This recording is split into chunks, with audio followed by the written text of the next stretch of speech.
Hi hello मंडळी सगळ्यांना. आज शुभ सकाळ आणि ती पण माझ्या अशा छान छान माहेरावरून करत आहे. वातावरणात बदल झालेले आहेत त्याच्यामुळे आवाज थोडासा चेंज झाला आहे.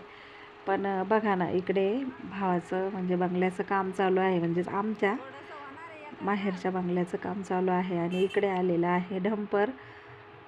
तर म्हटलं चला तुम्हालाही दाखवू काम कुठपर्यंत चाललेलं आहे, काय पूर्ण झाल्यानंतर मी दाखवणारच आहे तुम्हाला.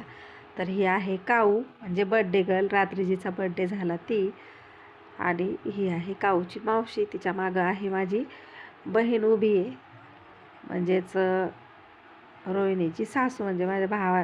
आमच्याकडे अशी पद्धत आहे की शक्यतो आहे ना मुली आमच्याकडे आत्यांनाच दिलेल्या आहेत. मलाही आत्याला दिलेलं आहे आणि माझ्या भावाच्या मुलीलाही माझ्या बहिणीला दिलेलं आहे.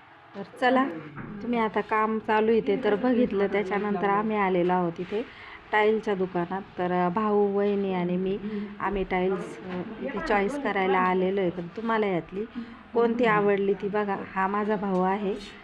तर ही बघा, हीच आम्ही किचनसाठी सिलेक्ट करणार आहोत असं मला वाटतंय.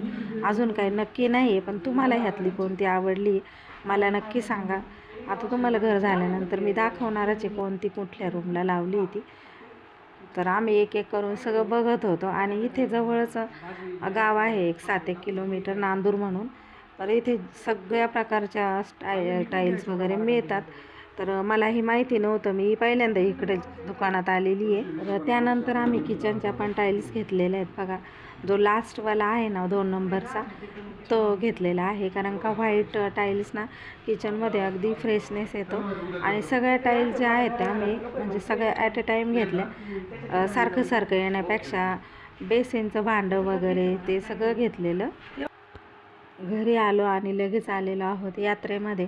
तर इकडे ना खूप मोठी अशी भवानी आईची यात्रा. आणि इथे बघा खूप मोठा असा तिरंगा लावलेला आहे. आणि इतकी मोठी फटाक्याची आतिषबाजी होती ना, फक्त मला इकडे आवाज जो आहे तो बंद करावा लागलेला आहे. आणि ही आहे दीदी. आणि डी जे ना पुण्यावरून आलेला होता इकडे. तर असला डी जे होता ना की तुम्हाला मी सांगू शकत नाही. माझे कान आहे ना डायरेक्टली मला दुसऱ्या दिवशी दवाखान्यात जावं लागेल की असं, म्हणजे इतके माझे कान ठणकत होते.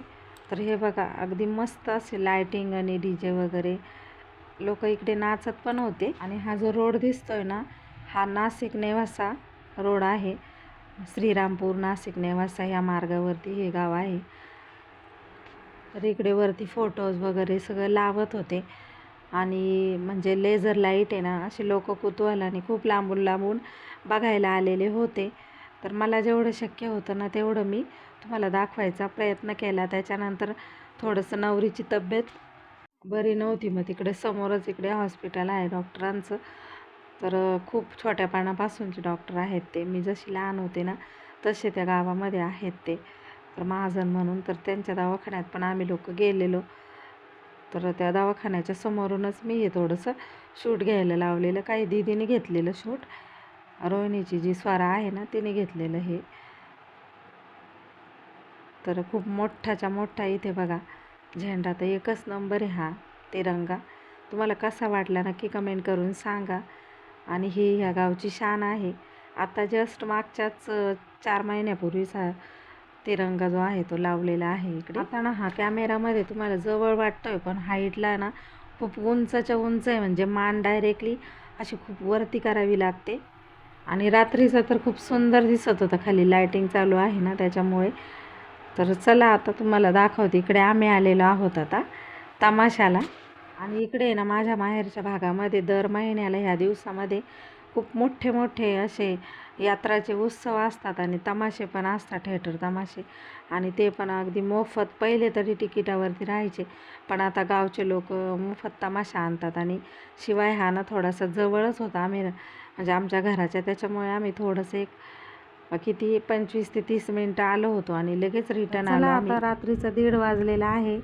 आणि तुम्हाला आजचा व्हिडिओ कसा वाटला, माझ्या माहेरची यात्रा, तमाशा आणि लाईट डेकोरेशन, डी जे वगैरे सगळं जर का तुम्हाला आवडलं असेल तर व्हिडिओला लाईक करा, शेअर करा. आणि चॅनलला नवीन असेल तर चॅनललासुद्धा सबस्क्राईब करा. चला पुढच्या छान व्हिडिओसोबत भेटणार आहोत. सगळ्यांना गुड नाईट.